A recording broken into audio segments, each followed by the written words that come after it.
Nangyari ito sa akin, isang lihim na halos sumira sa buong pagkatao ko. Hello, ako si Luisa, 29 na taong gulang, isang karaniwang babae mula sa bayan ng Tiaong, Quezon. Sa mata ng iba, maayos ang buhay ko, may asawa ako, may bubong na inuuwian, at may ngiting palaging nakalapat sa mukha. Pero sa likod ng ngiting iyon, unti-unting nauupos ang aking kaluluwa. Si Romeo, ang asawa ko, 34 na taong gulang, ay isang driver ng tricycle dito sa amin. Noong una, mabait siya, masipag, at mapagmahal. Ngunit habang lumilipas ang panahon, mas madalas na siyang lasing kaysa magpakita ng pagmamahal.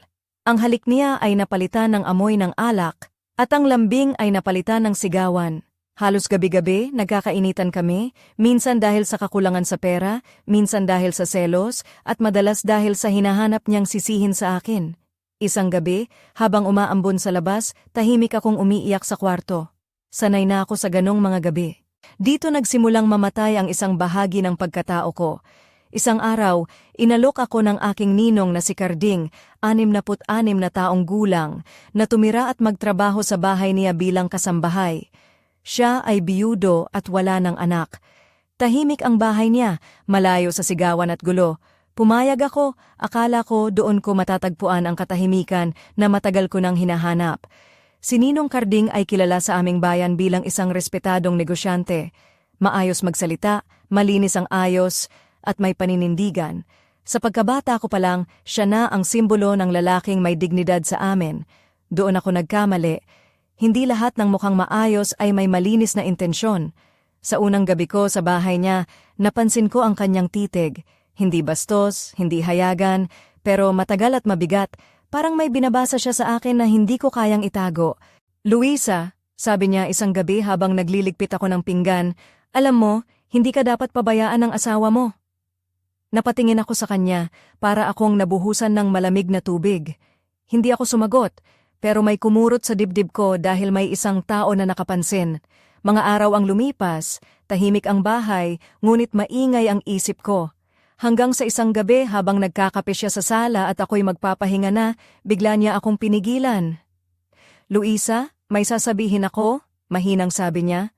Umupo ako, kinakabahan, habang inilalahad niya ang lihim na matagal na niyang kinikimkim, ang pagnanasa, ang paghanga, at isang alok na hindi ko inasahan. Hindi kita sasaktan, sabi niya. Gusto lang kitang pasayahin at tutulungan para akong huminto sa paghinga.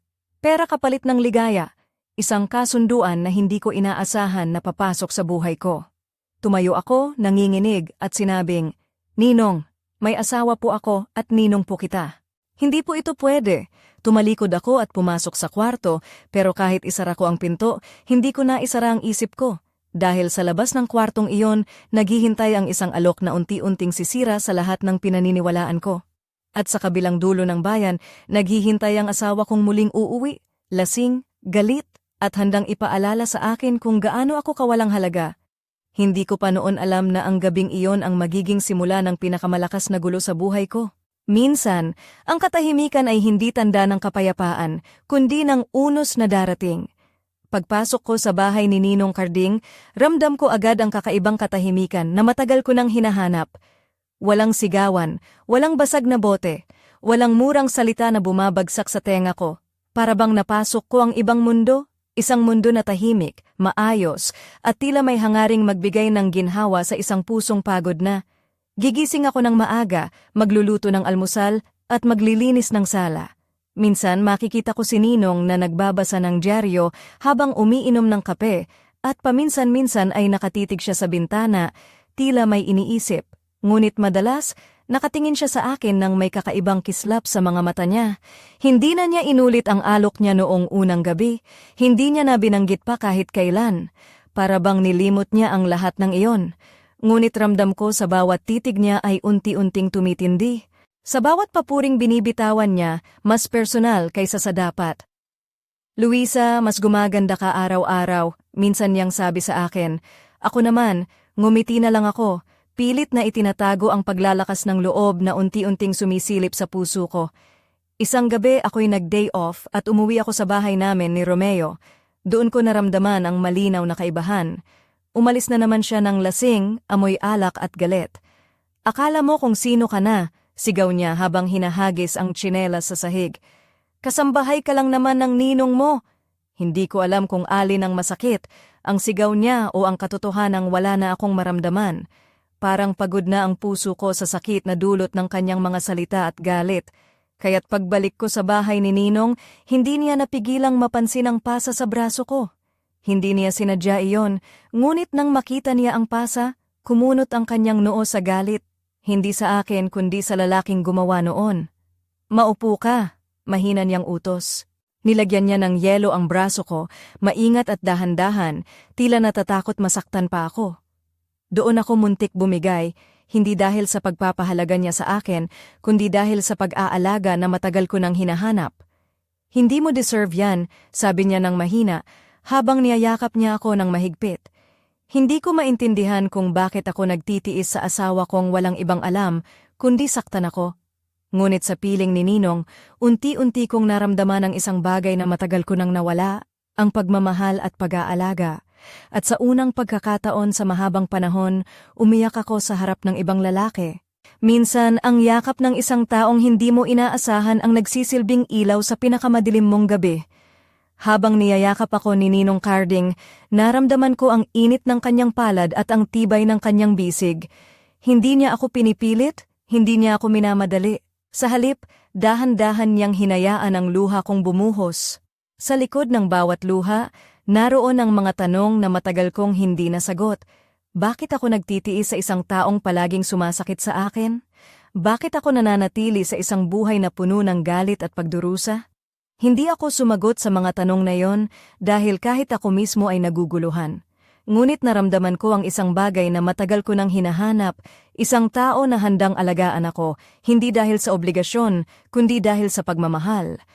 Luisa, andito ako. Malumanay niyang sabi habang hinahaplos ang aking buhok. Hindi kita pababayaan.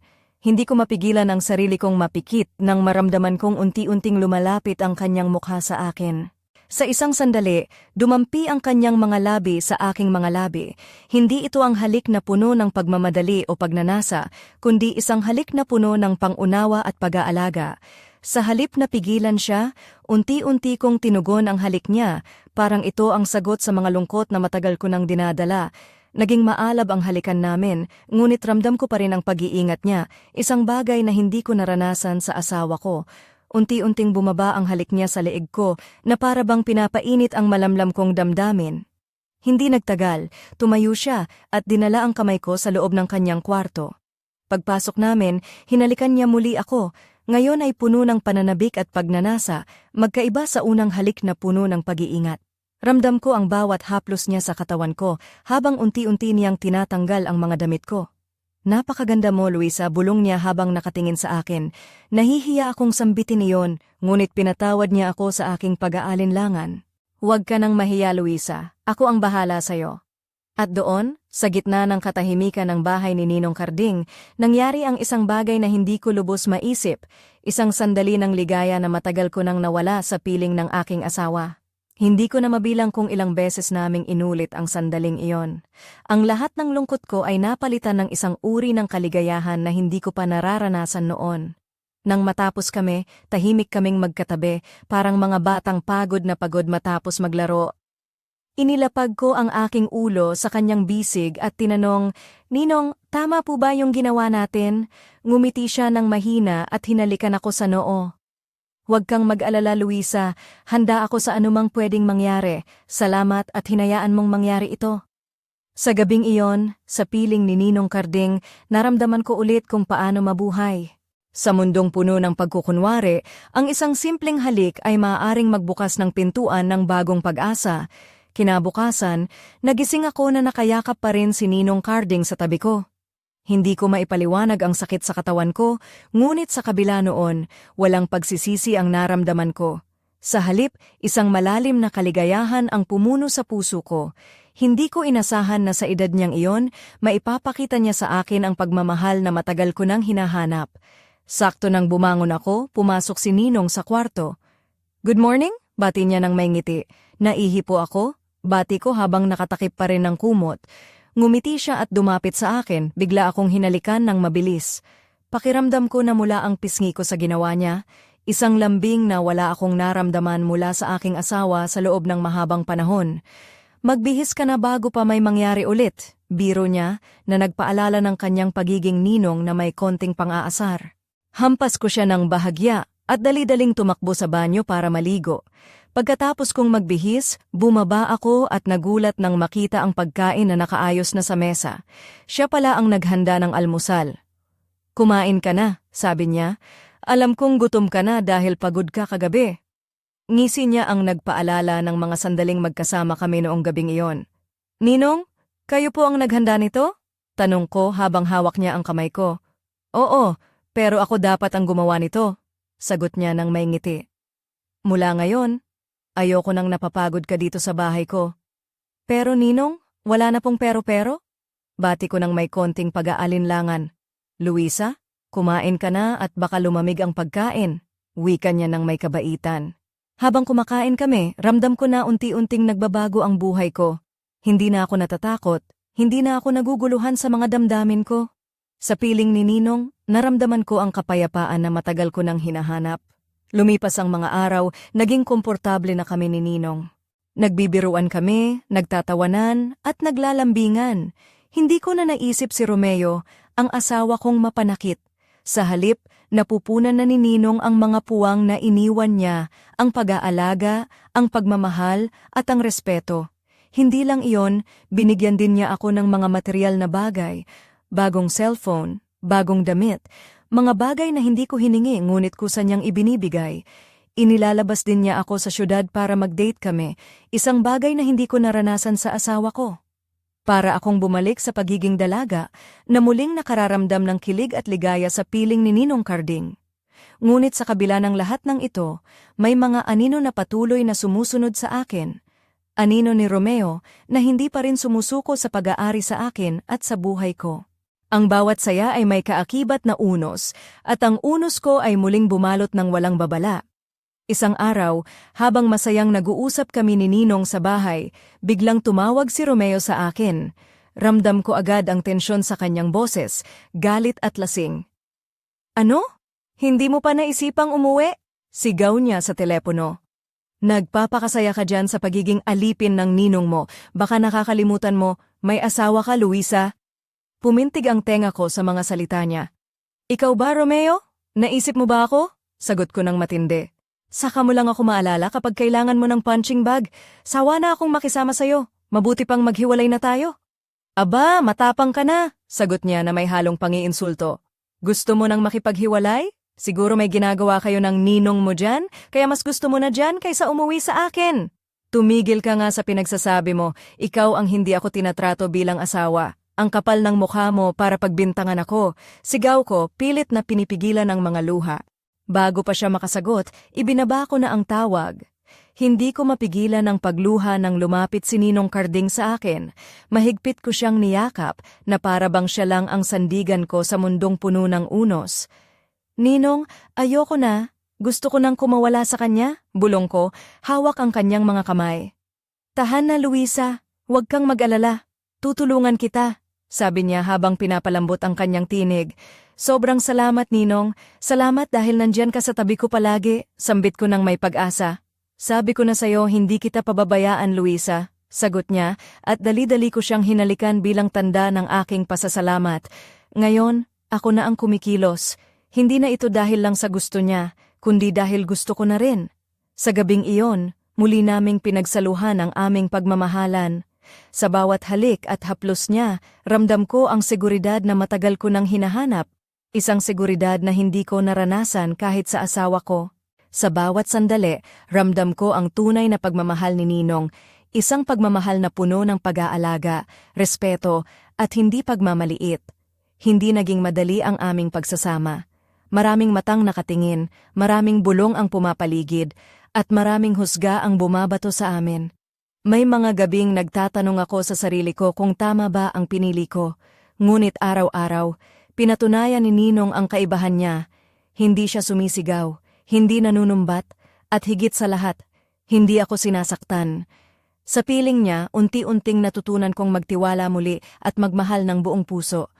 Ngunit ang mga unos sa labas ay hindi pa rin natatapos. Minsan, ang masakit na katotohanan ang nagsisilbing daan para matuklasan ang tunay na lakas ng puso. Habang lumilipas ang mga araw, unti-unti kong natutunan na hindi lahat ng sugat ay nakikita sa balat. May mga sugat na mas malalim, na nagiiwan ng marka sa puso at isipan. Hindi naging madali ang pagharap sa mga mata ng tao na puno ng pagdududa at panghuhusga.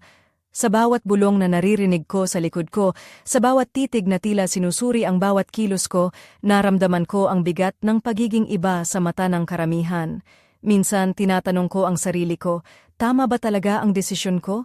Karapat-dapat ba akong lumigaya sa paraang ito? Ngunit sa kabila ng lahat ng ito, araw-araw ay pinatunayan ni Ninong Carding na ang pagmamahal niya ay totoo. Hindi siya kailanman nagbigay ng dahilan para ako'y magduda o masaktan. Hindi niya ako sinisigawan, hindi niya ako sinasaktan, at higit sa lahat, hindi niya ako pinaparamdam na pabigat ako sa buhay niya. Isang gabi habang magkasama kaming nag-uusap sa sala, naisip ko kung paano kami napunta sa puntong ito. Mula sa isang simpleng alok ng trabaho bilang kasambahay, sa isang gabi ng hindi inaasahang halik hanggang sa pagtanggap ng isang bagong pag-ibig na puno ng pangako. Naalala ko ang mga gabi ng sigawan, ang amoy ng alak na palaging sumasalubong sa akin tuwing uuwi si Romeo, at ang mga sugat na hindi na kailanman nalunasan ng mga salita. Ngunit ngayon, sa piling ni Ninong, natagpuan ko ang katahimikan, ang pag-aalaga, at ang pagmamahal na matagal ko nang hinahanap. Ngunit ang puso ko ay hindi pa rin ganap na payapa. May mga sandaling nagtatanong pa rin ako sa sarili ko, kung paano ko matatanggap ang sarili ko, at kung paano ko haharapin ang hinaharap na puno ng mga hindi inaasahang pagsubok.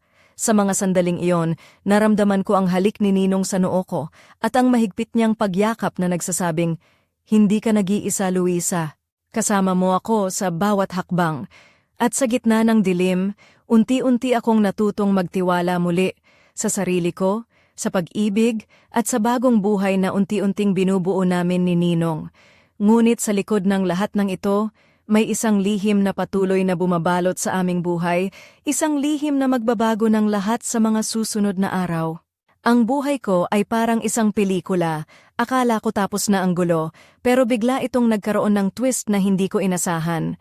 Isang gabi, habang tahimik kaming magkasama ni Ninong sa sala, biglang kumatok sa pintuan. Nang buksan niya, nakita namin si Romeo, basang-basa dahil sa ulan, mukha'y pulang-pula sa galit at pagkadismaya. "Luisa, lumabas ka rito." Sigaw niya na parang isang mandirigma na handang makipaglaban. Nanginginig akong tumayo, hindi ko alam kung ano ang gagawin. "Ninong, si Romeo po yan," sabi ko na may halong takot. "Huwag po kayong lalabas, ako ang haharap sa kanya." Ngunit pilit akong pinipigilan ni Ninong. "Huwag kang mag-alala, kaya ko ang sarili ko," sabi niya ng maitapang. "Nasa malapit lang ako, kaya rinig ko ang usapan niyo." Lumabas si Romeo sa harap namin, galit ang mga mata, halos pumutok sa tindi ng emosyon. "Carding, nasaan ang asawa ko? Ilabas mo siya dyan," sigaw niya kay Ninong. Hindi nagdalawang isip si Ninong. "Umalis ka na dito kung ayaw mong padamputin kita," sagot niya ng matatag, ngunit hindi sumuko si Romeo. "Huwag kang makialam sa amin, Carding. Ilabas mo ang asawa ko. Hindi ka na niya gustong makita." Mahina ngunit matapang na tugon ni Ninong. "Hindi mo ba naiintindihan yon? Kung hindi ka aalis, tatawag ako ng pulis," bantang matindi ni Romeo. "Hindi pa tayo tapos, tandaan mo yan. Babalikan kita ni Luisa," sigaw ni Romeo bago tuluyang umalis, galit na galit. Pagbalik ni Ninong sa loob, niyakap ko siya ng mahigpit. "Ninong, baka may gagawin siyang masama sa inyo. Natatakot po ako," sabi ko nang may luha sa mga mata. "Hindi, Luisa. Idadaan natin ito sa korte. Ako ang sasagot ng gastusin," sagot niya ng may determinasyon. "Maraming salamat, Ninong." "Salamat po dahil nandyan kayo palagi," bulong ko ng puno ng pasasalamat. "Mahal kita, Luisa. Kaya gagawin ko ang lahat para sa'yo," sabi niya habang tumitingin sa mga mata ko. "Mahal din kita, Nino," sagot ko habang nararamdaman ang bigat ng aming mga puso. Ang aming paghihiwalay ni Romeo ay nagsimula sa prosesong iyon, isang laban na puno ng emosyon, takot at pag-asa. Ngunit sa likod ng lahat ng ito, hindi ko pa alam na may mas malalim pang lihim ang magbubukas sa aming buhay. Isang lihim na magpapabago sa lahat ng akala kong matatag na mundo. Minsan ang mga lihim na itinatago sa dilim ang siyang nagiging dahilan ng pinakamalaking bagyo sa buhay mo. Lumipas ang ilang buwan mula nang magsimula ang aming proseso ng paghihiwalay ni Romeo. Sa simula, ayaw pumayag si Romeo, mas matapang pa siya noong mga panahong iyon. Tila ba ayaw niyang talikuran ang buhay na hindi na niya kayang panindigan ng maayos. Ngunit nang mabantaan siya ni Ninong Carding ng legal na aksyon dahil sa pananakit, unti-unting umatras si Romeo. Alam niyang mahirap banggain si Ninong, lalo na't may apoy at determinasyon sa likod nito. Habang papalapit ang araw ng paglilitis, unti-unting nagbago ang buhay ko. Maraming mata ang humusga sa akin at kay Ninong, binuo nila ang kwento na kami ay nagkasala, na mali ang aming pinili. Ngunit sa oras na iyon, wala nang mas mahalaga sa akin kundi ang kalayaan. Ang makalaya sa tanikala ng isang mapanakit na relasyon. Nagpatuloy ang aming buhay ni Ninong na puno ng mga hamon, mga usap-usapan at mga pagtatanong mula sa mga tao. Ngunit sa bawat araw, pinatunayan niya sa akin ang kanyang pagmamahal. Hindi siya kailanman nagpakita ng galit o pagdududa. Palagi siyang naroroon, hindi lang bilang isang kasintahan kundi bilang isang tunay na kasama sa buhay. Isang gabi, habang magkasama kaming naglalakad sa tabing ilog ng Tiyaong, sinabi niya sa akin ang mga salitang hindi ko malilimutan. Luisa, gusto kong ipakita sa iyo na karapat-dapat kang mahalin ng buong puso, hindi ko hahayaang masaktan ka pa. Ngunit sa kabila ng lahat ng ito, may isang malalim na lihim si Ninong, isang lihim na matagal na niyang itinatago na ngayon ay unti-unti nang sumusulpot sa liwanag. Hindi ko alam kung paano ito tatanggapin, ngunit alam kong ang araw ng katotohanan ay paparating. Ang araw na iyon ay magbabago sa takbo ng buhay namin ni Ninong at maghahatid ng mas malalim na pagsubok kaysa sa anumang pinagdaanan ko noon. Kung akala mo na tapos na ang lahat, naghihintay pa pala ang pinakamalakas na unos sa likod ng katahimikan. Hindi ko malilimutan ang araw na iyon, ang araw na unti-unting bumukas ang pinto ng lihim ni Ninong Carding. Tahimik kami sa loob ng bahay niya sa Tiyaong nang bigla niyang sabihin, "Luisa, may sasabihin ako na matagal ko nang tinatago mula sa'yo." Tumigil ako sa ginagawa ko at tumingin sa kanya. Ang mukha niya ay seryoso. Halos hindi ko makilala ang lalaking dati kong ninong na puno ng saya at pag-asa. "Ano po iyon, Ninong?" Tanong ko nang may kaba. "May mga bagay sa buhay ko na hindi ko inaasahang babalik," sabi niya nang may lungkot. "May bahagi ng nakaraan ko na hindi mo pa nakikita, isang lihim na maaaring magpabago ng lahat." Hindi ko maintindihan kung ano ang ibig niyang sabihin, pero ramdam ko ang bigat ng kanyang mga salita. Ang katahimikan sa silid ay naging mas malalim, halos marinig ang tibok ng aming mga puso. Doon, unti-unting ibinukas niya ang kwento ng mga taong nasa likod ng kanyang tagumpay at katahimikan, isang kwento ng mga pagkukulang, pagtataksil, at mga lihim na nagdulot ng sakit sa kanya. Sabi niya, "Hindi lahat ng nakikita mo sa akin ay totoo, Luisa. May mga sugat din ako na hindi mo pa nakikita. Sa mga sandaling iyon, ramdam ko ang pagigting ng aming relasyon, ang paglalaban ng katotohanan at pag-ibig. Hindi ko alam kung paano ko haharapin ang mga bagong pagsubok na ito, ngunit alam kong hindi na ito simpleng kwento ng pag-ibig at pagtakas mula sa nakaraan." Ang lihim ni Ninong ay nagbukas ng pinto para sa isang masalimuot na kabanata, isang kabanata na maglalagay sa amin sa gitna ng isang laban na hindi pa namin inaasahan. At sa kabila ng takot, alam kong kailangan kong maging matatag para sa sarili ko at para sa pag-ibig na unti-unting nabuo sa puso ko. Ngunit, paano kung ang lihim na ito ay magwawasak sa lahat ng pinagsamahan namin? Minsan, ang katotohanan ay parang apoy, nakakapaso, ngunit kailangang harapin upang tunay na makalaya. Habang nakaupo kami ni Ninong sa lumang silya sa veranda ng bahay niya sa Tiyaong, marahang lumabas ang bawat salita mula sa kanyang bibig, tila ba mabigat na bato ang kanyang dinadala. "Luisa, may isang tao sa nakaraan ko na hindi ko pa natatapos ang kwento. Isang lihim na hindi ko pa naipapaliwanag kahit sa sarili ko." Nilingon niya ako, ang mga mata niya ay punong-puno ng pagsisisi at takot. Siya ang dahilan kung bakit ako naging ganito, ang dahilan kung bakit matagal na akong nag-iisa. At ngayon, nangyari ang mga pangyayaring ito sa'yo dahil sa akin. Hindi ko maintindihan agad ang ibig niyang sabihin, ngunit ramdam ko ang bigat ng kanyang mga salita at ang takot na unti-unting sumisilip sa aking puso. Sa mga susunod na araw, unti-unting lumabas ang mga detalye ng kanyang nakaraan. Mga lihim na relasyon, mga kasinungalingan, at mga pangakong napako. Ang mga ito ay nagbukas ng sugat na matagal nang tinatago, hindi lamang sa kanya kundi pati na rin sa akin. Napagtanto ko na ang pagmamahal ay hindi laging sapat upang mapagtagumpayan ang lahat ng unos. Ngunit sa kabila ng lahat, pinili kong manindigan sa tabi niya, hindi dahil perpekto siya, kundi dahil sa pag-ibig na natagpuan ko sa kanya sa kabila ng kanyang mga kahinaan. Ngunit ang buhay ay hindi natatapos sa mga desisyong ito. May mga tao at mga pangyayari na hindi natin kontrolado at ang mga ito ang maghahatid ng pinakamalalaking pagsubok sa aming dalawa. Sa dilim ng gabi, habang pinagmamasdan ko ang mahimbing na tulog ng aming sanggol, naisip ko na ang tunay na laban ay hindi pa nagsisimula. Ang aming kwento ay may mga tagong kabanata pa na kailangang tuklasin, mga lihim na maaaring magbago ng lahat. At sa pagdaan ng mga araw, alam kong kailangan kong maging matatag, para sa sarili ko, para sa pamilya ko, at para sa pag-ibig na unti-unti naming binubuo.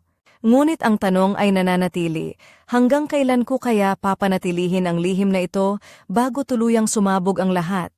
Ito ang simula ng isang bagong yugto, isang bagong labanan, at ang sagot ay nasa mga susunod na kabanata ng aking buhay.